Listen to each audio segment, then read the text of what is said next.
எல்லா தமிழ் மக்களுக்கும் என்னுடைய வணக்கம். பாருங்க, இன்னைக்கு நம்ம புது ரெசிபி எதுவும் ஷேர் பண்ணலை. இன்னைக்கு இங்கே நம்ம வீட்டில் ரெடி பண்ணி எடுத்துருக்கிற ஒரு சிம்பிள் லஞ்சு, அதோட ஒரு சிம்பிள் வீடியோ தான் உங்களுக்கு கூட ஷேர் பண்ண போகிறது. நானும் குட்டீஸ் மட்டும்தான் இருக்குது, அதனால பெருசாக ஒன்றும் இல்லை. ஒரு மத்தி மீன் பீரை வச்சது, கொஞ்சம் பப்படம் வறுத்தது, அது இல்லாமல் ஒரு சாம்பார். இதுக்கு நான் சாம்பார்னு சொல்லிடுவேன். இது செஞ்சு எடுத்தது ரொம்ப சீக்ரெட்டாக, யாருக்குமே தெரியாமல் தான் செஞ்சு எடுத்துருக்கு. அது நான் இப்போ உங்களுக்கு கூட ஷேர் பண்ணுறேன்.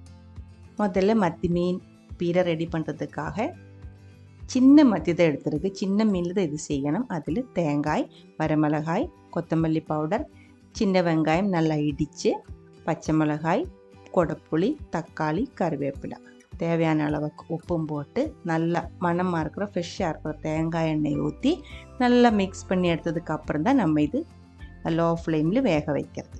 இதோட ரெசிபி நம்ம சேனலில் டீட்டெயில்டாக அப்லோட் பண்ணி இருக்குது. நீங்கள் இது பண்ணணும் அப்படின்னா வீடியோ பார்த்துக்கோங்க. அது அங்கே வேகட்டும். இது பாருங்கள், இதுதான் நம்ம சீக்ரெட்டு. காலையில் நமக்கு சப்பாத்தியாக இருந்துச்சு, சப்பாத்தி முடிஞ்சு போயிடுச்சு, அதுக்காக செஞ்ச கறி தான் இது. பாஜி கறி அப்படின்னு நம்ம இங்கே சொல்லிடுவேன்.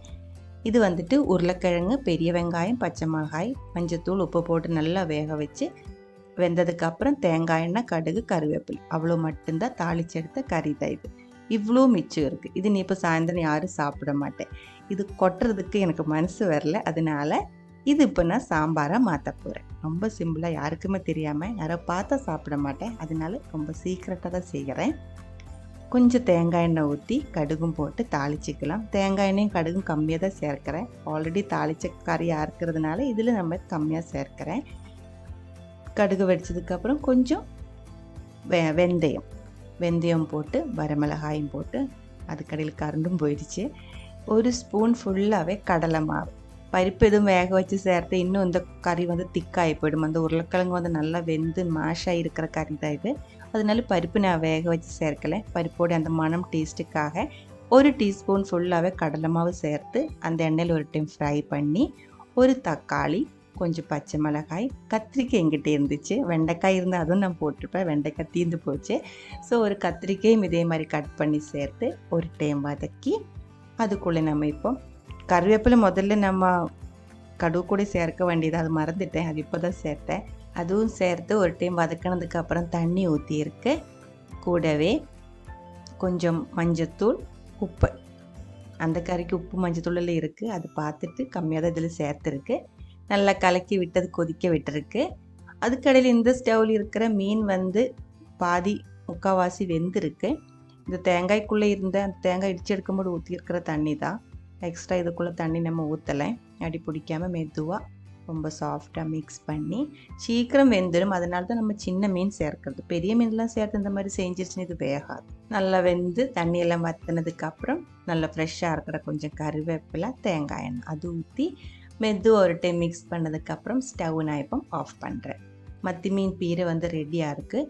மத்தி மீன் பீரை வச்சது, நெத்திலி மீன் பீரை வச்சது, இது ரெண்டுமே நம்ம சேனலில் ரொம்ப டீட்டெயில்டாக அப்லோட் பண்ணியிருக்கு. உங்களுக்கு இந்த கறி பிடிக்கும் அப்படின்னா அது கண்டிப்பாக ஒரு டைம் செக் பண்ணிக்கோங்க. அதுக்குள்ளே நம்மளுடைய சாம்பார் பாருங்கள், நல்லா கொதித்து நல்லா வெந்திருக்கு. சீக்கிரம் வேகிற பீசஸ் தான் சேர்த்துருக்கு, அதனால சீக்கிரம் வெந்திருக்கு. அதுக்கப்புறம் நம்மளோட மிச்சம் வந்த பாஜ் கறி இதுக்குள்ளே ஊற்றி இருக்கு. தேவையான அளவு கொஞ்சம் தண்ணி ஊற்றி, புளி, நம்ம கொடப்புளி இருக்குல்ல, அதோட சிறப்பு தானே ஊற்றிருக்கு. மற்ற ரசத்துக்கு சேர்க்கிற புளி வந்து நான் கரையை வச்சு ஊற்றுறேன். இந்த புளி எங்கிட்ட இருந்ததுனால அது ஊற்றிருக்கு. ஒரு டைம் கலக்கி விட்டு நல்லா கொதிக்க விட்டு இருக்கு. நல்லா கொதிக்க விட்டு இது நல்லா மிக்ஸ் ஆகி செட் ஆனதுக்கப்புறம் தேவையான அளவுக்கு சாம்பார் பவுடர், பெருங்காயத்தூள் அதுவும் சேர்த்து இப்போ இந்த சாம்பாரோட மனம் வர ஆரம்பிச்சிருச்சு. இனி இது சாம்பார் இல்லை அப்படின்னு யாரும் சொல்ல மாட்டேன். கொஞ்சம் கொத்தமல்லி இலையும் சேர்த்து நல்ல ஒரு டைம் மிக்ஸ் பண்ணி டீ ஆஃப் பண்ணிடலாம். நம்மளுடைய ஸ்பெஷல் சீக்ரெட் சாம்பார் வந்து ரெடியாக இருக்குது. அந்த கிழங்கு கறிக்குள்ளே நம்ம மசாலா எதுவுமே சேர்க்காமல் செஞ்சதுனால தான் அது சாம்பாராக மாற்றிருக்கு.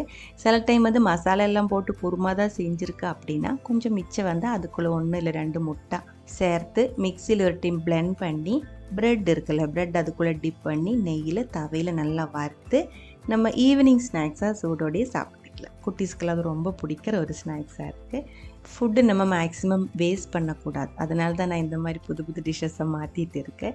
அதே மாதிரி இங்கே நம்ம இன்றைக்கி ஒரு கறி இல்லை டிஷ் ஏதாவது செஞ்சிருச்சுன்னா அது இன்றைக்கே முடிச்சிடுவேன். நாளைக்கு மிச்சம் வச்சு ஃப்ரிட்ஜில் ஒன்றும் வச்சு சாப்பிட்டதில்ல மோஸ்ட்லி. மோரு கறி புளிங்கறி அந்த மாதிரி ஐட்டம்ஸ் தான் நம்ம வெளியே வச்சு சாப்பிட்றது. 2-3 நாளைக்கெல்லாம் சாப்பிட்றது. அதனால தான் இந்த மாதிரி விதவிதமாக டிஷ்ஷஸ் மாறி மாறி வந்துட்டு இருக்கு.